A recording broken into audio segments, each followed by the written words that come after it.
தீவுச்சேனையில் இருந்து தாக்குதலுக்கான திட்டம் தீட்டப்பட்டதா, அல்லது ராணுவ அரண்களுக்குள் இருந்து இந்த திட்டங்கள் தீட்டப்பட்டதா, அல்லது இதில் ரிப்போலி பிளட்டினுடைய நிகழ்ச்சி நிரலுள் ஒன்றாக கௌசல்யன், சந்திரநேரு போன்றவர்கள் இருந்தார்களா என்கின்ற விடயம் இப்போது தேடுதலுக்குள் உள்ளாக்கப்பட்டிருக்கின்றது.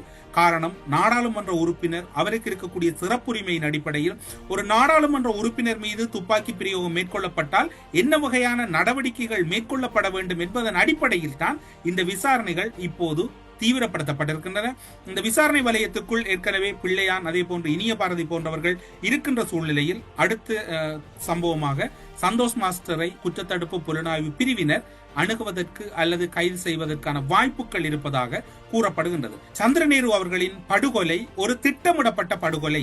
ஏன் திட்டமிடப்பட்டது, யாரால் இந்த நிகழ்ச்சி நிரல் அரங்கேற்றப்பட்டது என்பது தொடர்பான ஒரு முதற்கட்ட விசாரணைகள் இப்போது தீவிரப்படுத்தப்பட்டு அந்த விசாரணை வலயத்துக்குள் இருப்பதாக கூறப்படுகின்றது.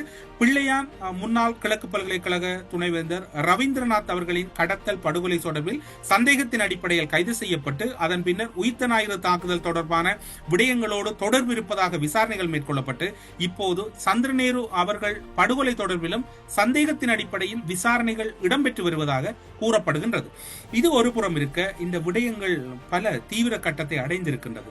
அம்பாறை மாவட்டத்தை பொறுத்தவரையில் விடுதலை புலிகள் கருணா பிளவின் பின்னர் அம்பாறை மாவட்டம், மட்டக்களப்பு மாவட்டம், திருகோணமலை மாவட்டம் என்பது ஒரு பெரும் அச்சத்துக்குள் அல்லது பெரும் பதற்றத்துக்குள் இருந்த ஒரு மாவட்டமாகவே அன்றைய காலப்பகுதியிலே இருந்தது. இந்த காலப்பகுதியிலே அன்று உண்மையை பேசியவர்கள் அல்லது மக்களுக்காக பேசியவர்கள் பலர் இலக்கு வைக்கப்பட்டார்கள். அதன் அடிப்படையில் தான் இந்த விசாரணைகள் இப்போது ஒரு முக்கிய கட்டத்தை அடைந்திருக்கின்றது. அது முக்கியமான ஒரு நிகழ்வாக பார்க்கப்படுகின்ற போது அன்றைய கால பகுதியிலே அரசியல் படுகொலைகள் இனந்தெரியாத நபர்கள் என்றுதான் அன்று ஊடகங்களிலும் போலீசாரும் வழக்குகளை பதிவு செய்தார்கள். இப்போது இன்னும் ஒரு மர்மம் என்னவென்று சொன்னால், பொலிநறுவை போலீஸ் நிலையத்திலே அரியநாயகம் சந்திரநேரு அவர்களுடைய படுகொலை தொடர்பாகவோ துப்பாக்கி பிரயோகம் தொடர்பாகவோ முறையான எந்த ஒரு கோப்புகளும் இல்லாத ஒரு சூழ்நிலை இருக்கின்றது. ஒரு போலீஸ் நிலையத்திலே அந்த பகுதியிலே என்ன சம்பவம் இடம்பெற்றாலும் பதிவு செய்யப்பட வேண்டும். ஆனால் அரியநாயகம் சந்திரநேருவினுடைய விவகாரம் அங்கு இல்லை.